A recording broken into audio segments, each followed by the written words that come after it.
আজীবন যদি গুনাহ করো, জন্ম থেকে মৃত্যু পর্যন্ত, আর কিয়ামতের মাঠে দাঁড়িয়ে যদি আমাকে বলে দিতে পারো যে আল্লাহ জন্ম থেকে মৃত্যু পর্যন্ত গুনাহ করেছি ঠিকই, কিন্তু বিপদে পড়লে কোনোদিন তাবিজের আশ্রয় গ্রহণ করিনি, বিপদে পড়লে কোনোদিন জিন পীরের আশ্রয় গ্রহণ করিনি, বিপদে পড়লে কোনোদিন মাজার দরগায় যায়নি, কোনো দিবস, কোনো স্থান, কোনো কাল, কোনো পাত্রকে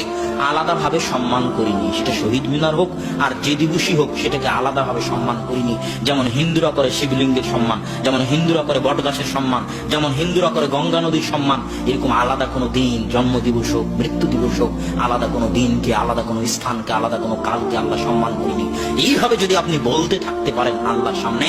এবং প্রমাণ করতে পারেন যে আপনি কোনোদিন শিরক করেননি, তাহলে আল্লাহ বলতেছেন লা তাইতু বিখরাবিল আরদি মাগফিরা, তোমার গুনাহ যদি আসমান জমিন ভর্তি হয়, তা আমি আল্লাহ আসমান জমিন ভর্তি ক্ষমা নিয়ে উপস্থিত হব। এটাই হলো তাওহীদ।